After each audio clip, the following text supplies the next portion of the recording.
And I wanted to actually start with an excerpt that you had written about Beethoven and how you have experienced Beethoven's art. And so you wrote in The Kids That Cudi Saved, which is the title of the article in Spin Magazine.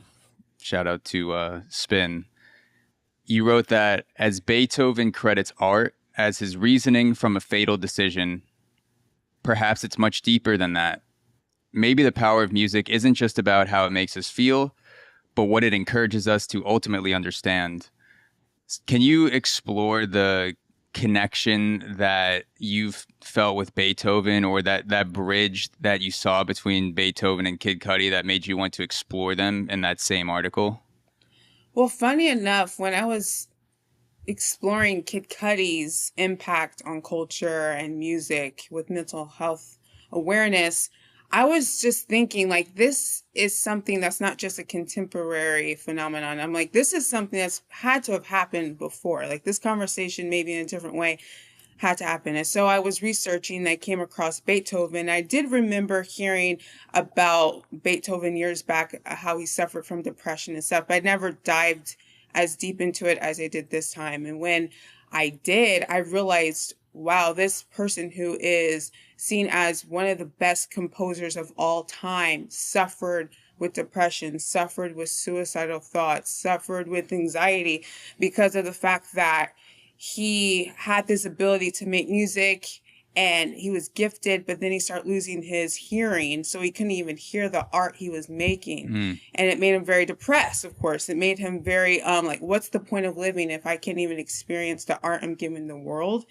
And so when it was the art and the music that saved him, but then he said it was more so like his connection with God, I realized that there was something bigger here, and that perhaps if Beethoven, did decide to go the other route and not be inspired to stay alive by his music or God, look at all of the people now who were impacted by Beethoven's music that became musicians in their own Mm. right, down to the fact that even Nas sampled in I Can, his one of the best rap songs that I love by him. He samples Mm. Beethoven's music, and the Beatles sampled Beethoven. I believe Jay-Z did, and there's so many like rappers, rock stars, country, like everyone sampled Beethoven.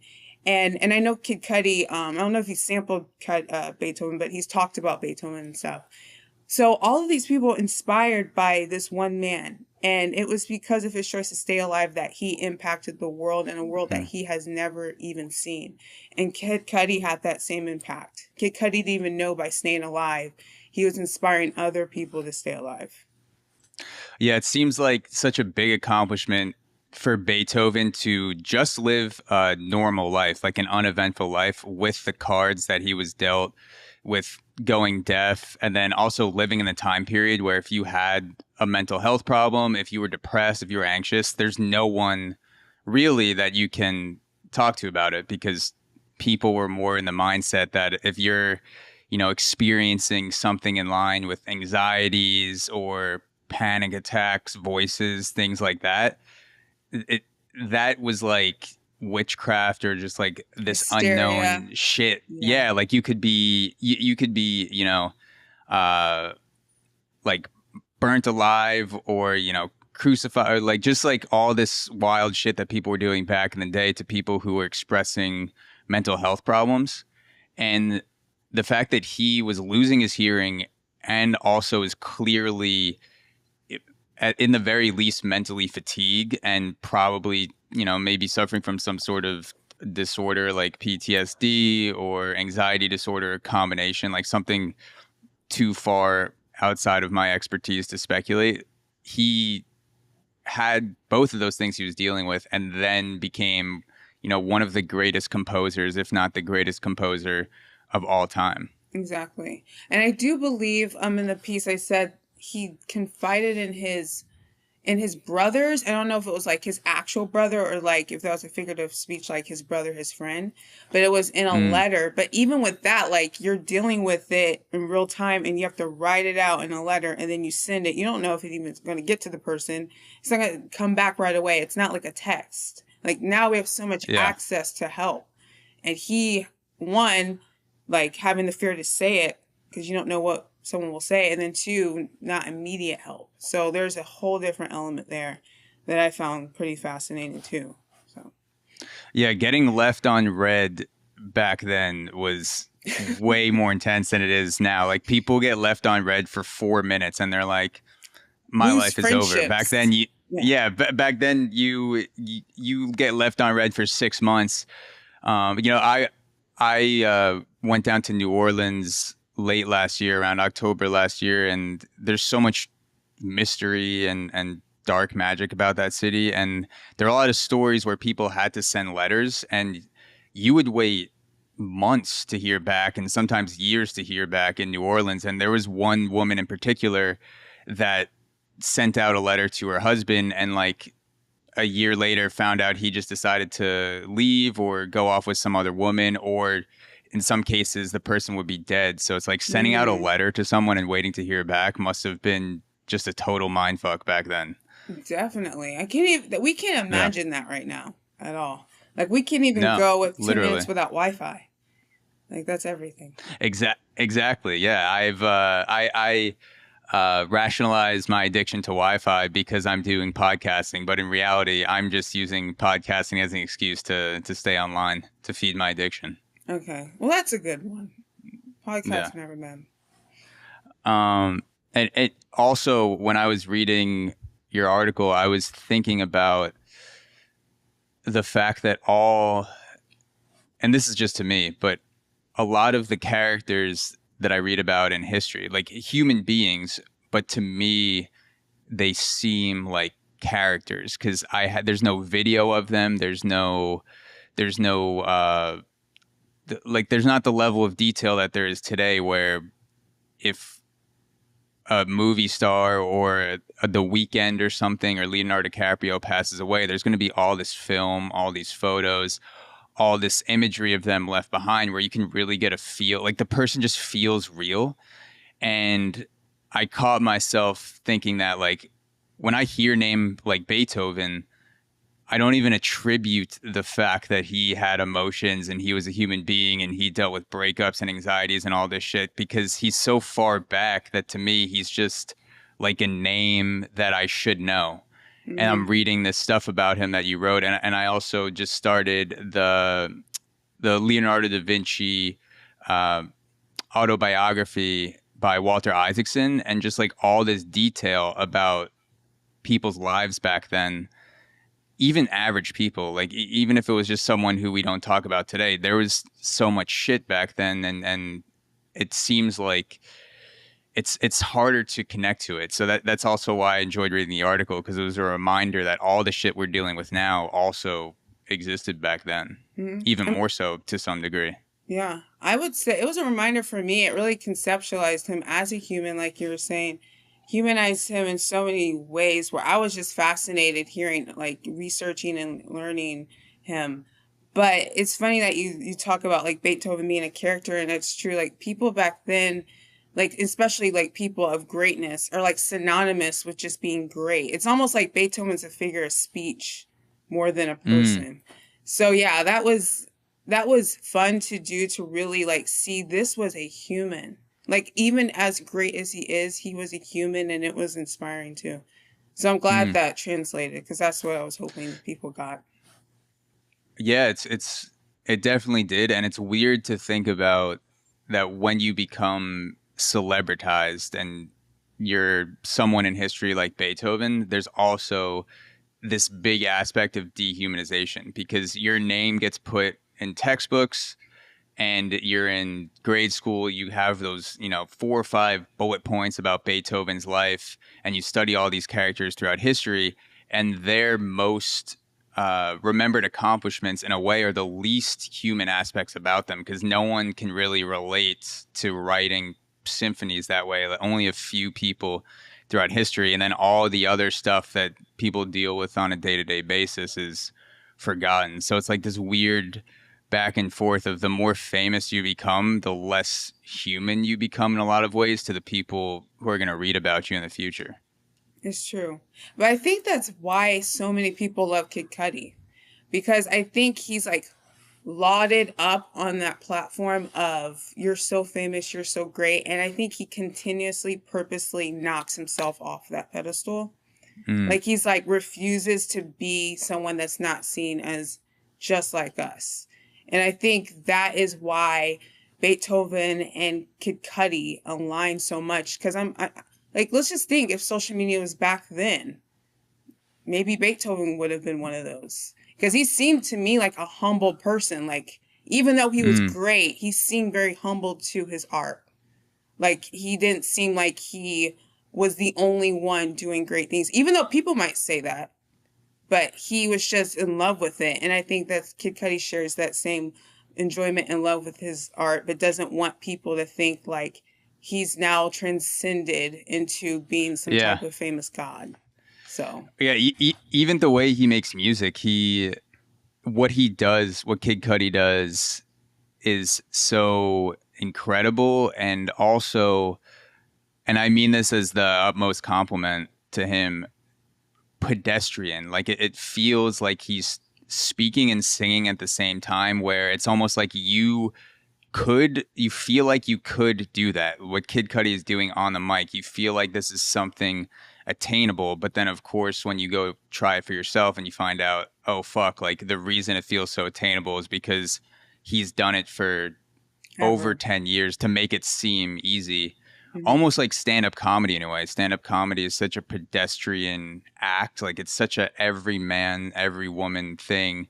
You're just up on stage with a microphone, and then people go up and they find out how hard it is and how nuanced it is. I feel similarly with Kid Cudi's music. Beethoven, I'm like, I hear some shit. I was listening on Spotify today, and I'm like, there's That's nothing another world. like me in this music. Like It's there's an nothing in this music that reminds me of me, but it's still sick to listen to. exactly.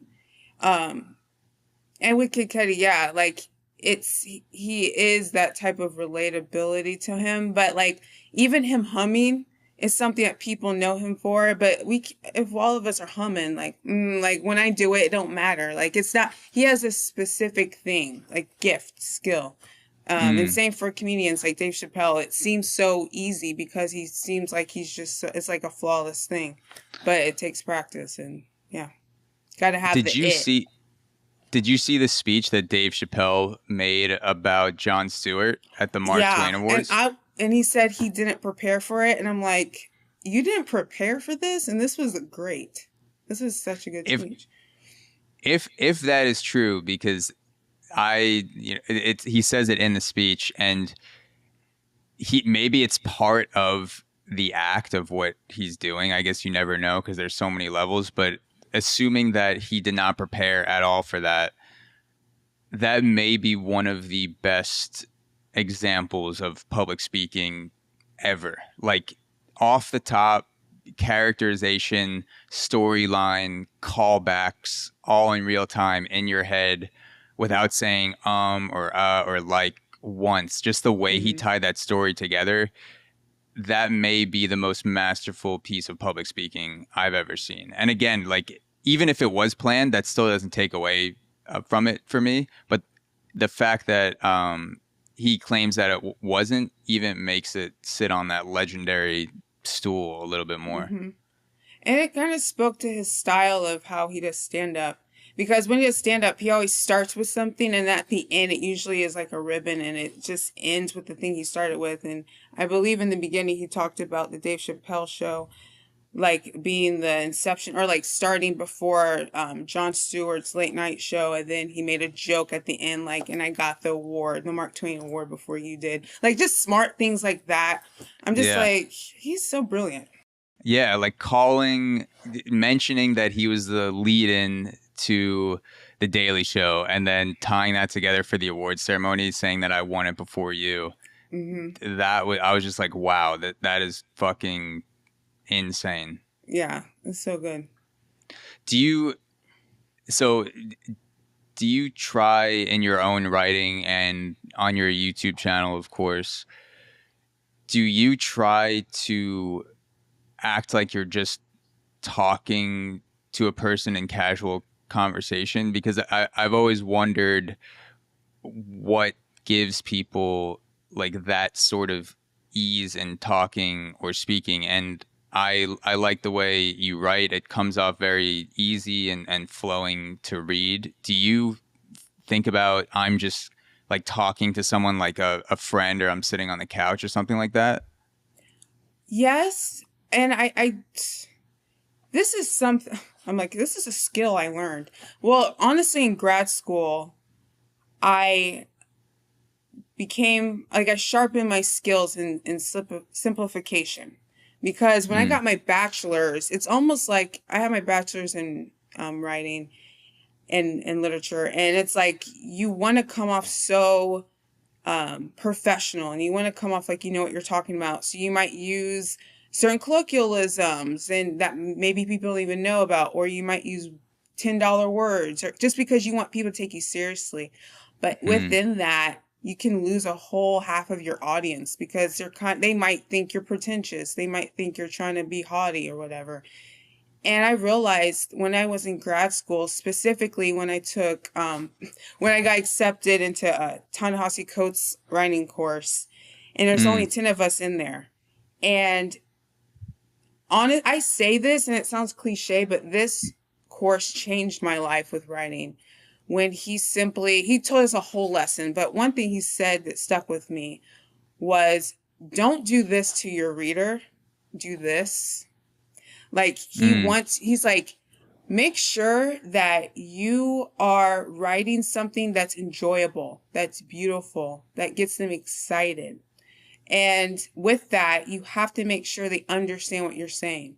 So even if you're using these $10 words and to you it makes sense. Think, okay, if someone else doesn't use if this is out their lexicon, how can I simplify that down? And it might mm, take more time. And with this piece, with the Beethoven stuff, when I first was writing it, and then I was writing the Kid Cudi stuff, it kind of clashed, because it kind of sounded more classical in the sense of how I was writing Beethoven versus Cudi.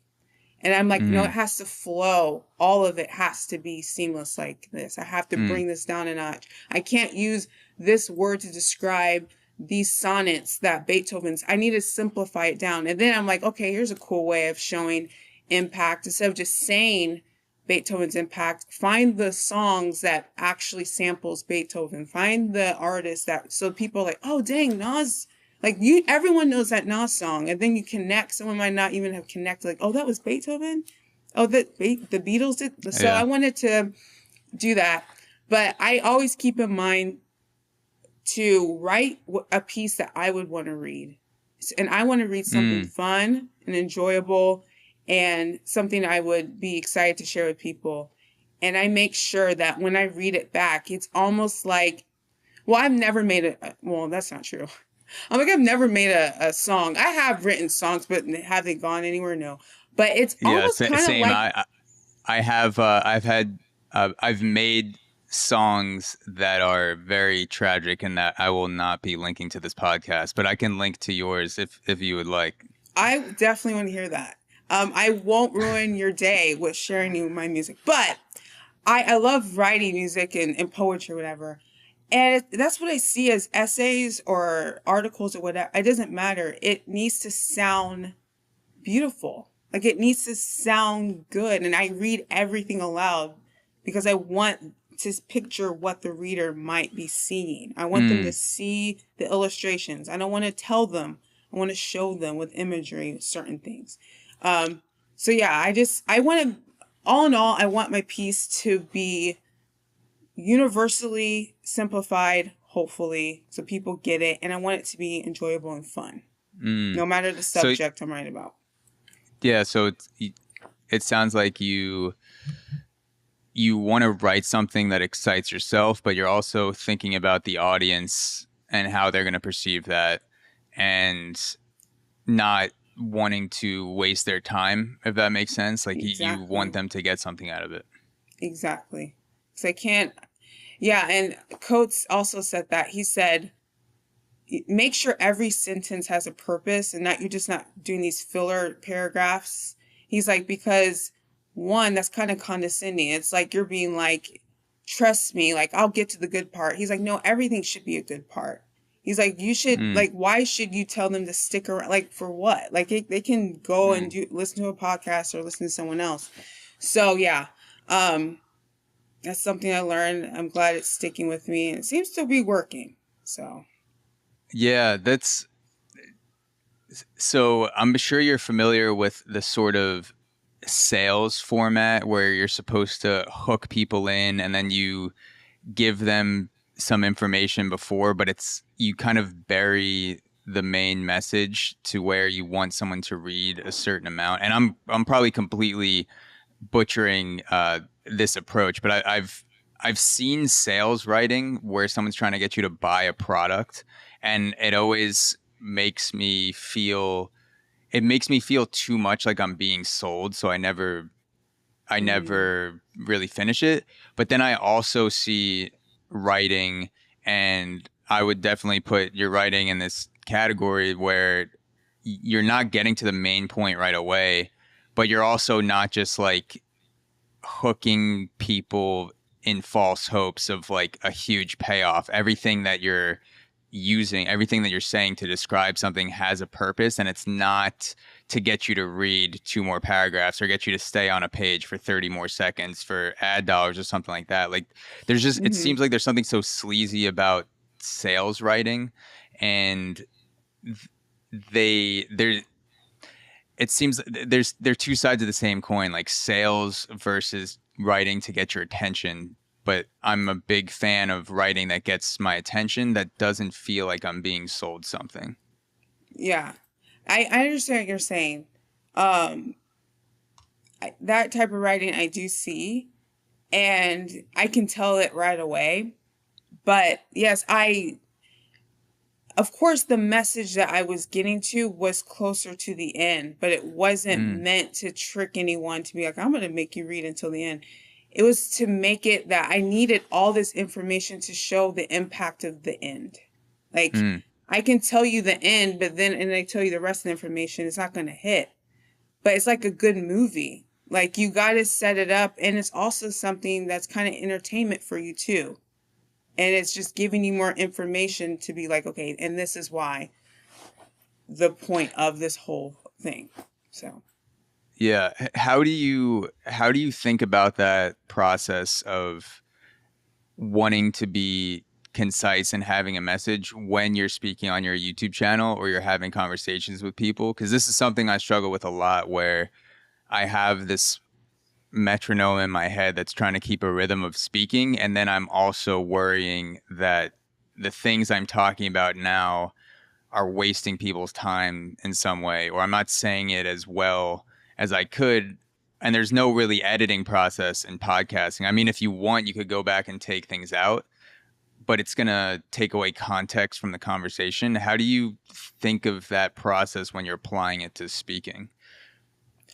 well, with YouTube, okay, so I had a podcast actually at NYU for the radio show before I had YouTube. And when I would do my script writing for my podcast, I would make sure it sounds like I'm actually just speaking, even though everything's basically written down. But I would just type as I'm talking. And then, of course, you Mm, sharpen up with, grammatical errors. But I talked like I was talking to a friend, like you're hearing me talk on the phone with you. Like that's mm, kind of how I was talking and giving that information in that way as well. And I applied that to my YouTube, but it's different with YouTube because you don't want to necessarily be looking down and reading when there's a video on you. You kind of have to memorize things, and you do have to, recite things over in your mind, but then let it kind of flow and be like, okay, I know what I'm talking about, and making sure you're having a conversation. So sometimes I'll picture a friend. Sometimes I'll just picture a person. I don't try to think of that I'm talking to a crowd ever. I'm talking to a person mm. because that's literally who I am talking to. I'm talking to a lot of different individuals. No one's in a whole room together. Everyone's by themselves or maybe with a friend. but I want to make sure that the tone of how I write is definitely the tone of how I do my YouTube channel. Mm, Conversational, simple, and it does take a long time because certain things that might be complicated that I feel like this needs to be explained in 30 minutes, but who's sticking around for 30 minutes? I got to figure out how to say this in 2 minutes. And mm, it's hard. But when you do that, people are like, dang, like I get it. And sometimes it's just using an image or something like that. So you have to think of these tricks and get creative and innovative. But no matter what, the tone with me still stays. I don't care if I'm doing someone else's podcast, my own channel, writing. If I am not interesting you with the content and it's not fun for you to enjoy, it doesn't matter how good it is. mm. You'll never continue to listen if you are like, this is boring.